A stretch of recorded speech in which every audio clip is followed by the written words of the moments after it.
বিসমিল্লাহ সূরা পড়া যেমন শয়তানের হুদিলে গাও জ্বলে, এই জয় বাংলা স্লোগান দিয়া কেউ কথা বললেই এই জুলাই আন্দোলনকারীকে গাও জ্বলে।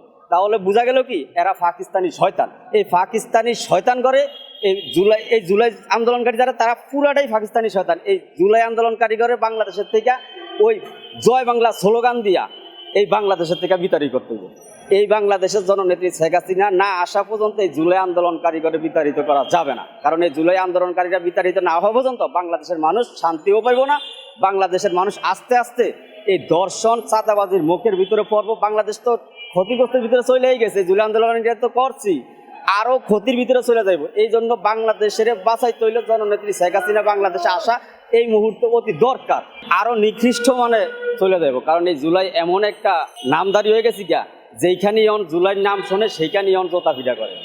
জুলাই নাম মুখ দিয়ে লইলেই মানুষ ফিটায়।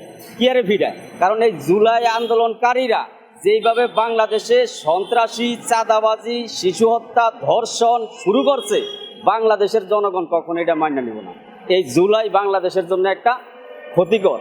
এই জুলাই আন্দোলনকারী করে বাংলাদেশ আজকে না, আগামী দিনে দেখবেন কোনো একদিন এই বাংলাদেশে যখন আমলিক ফিরে আসবে, জননেত্রী শেখ হাসিনা যখন বাংলাদেশে ফিরে আসবে, এই বাংলাদেশে একজন জুলাইও টিকা থাকতে পারবো না। এবং যে এই জুলাই নাম মুখ দিয়ে নিব তাদেরকেই বাংলাদেশের গণতন্ত্রের পক্ষের লোকেরা এই জুলাইদের উপর আক্রমণ করব। কারণ এই জুলাই এরা তো আসলে জুলাই আন্দোলনকারী না, এরা হলো জুলাই সন্ত্রাসী।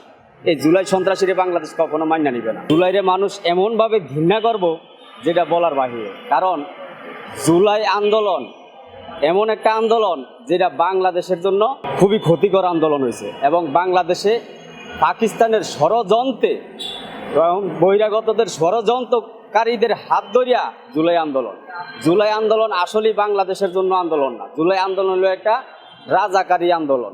এই রাজাকারী আন্দোলন বাংলাদেশের সাধারণ জনগণ, গণতন্ত্রের পক্ষের জনগণ, মুক্তিযোদ্ধার পক্ষের জনগণ কখনোই মান্য নিব না। এই জুলাই বলে অনেকে, এই জুলাই লীগ আসা 1-2 ব্যাপার। আর আপনি আমলিক যে নিষিদ্ধ বলছেন, এই যে ডক্টর ইউনূস ওই আসামি ছিল না?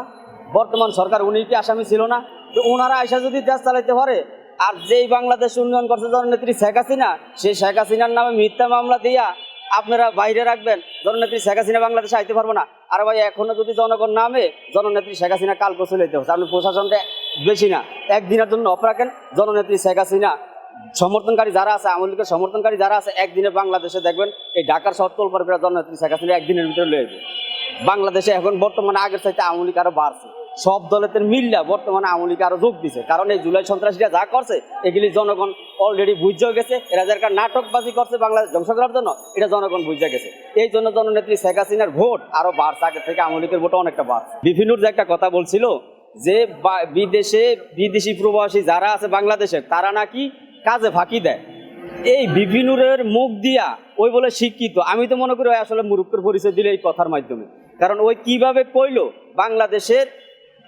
বাংলাদেশের প্রবাসীরা বিদেশে যায় কাজ ফাঁকি দেয়।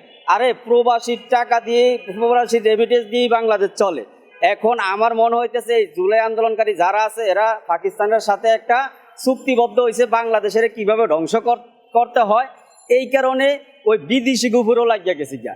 মানে এই জুলাই আন্দোলনকারীকে মুখ থেকে যা কথাবার্তা আইয়ে সম্পূর্ণ কথাবার্তা বাংলাদেশটা কিভাবে ধ্বংস হইব, এই বাংলাদেশ ধ্বংস ছাড়া এই জুলাই আন্দোলনকারীকে মুখ থেকে কোনো কথা আসে না।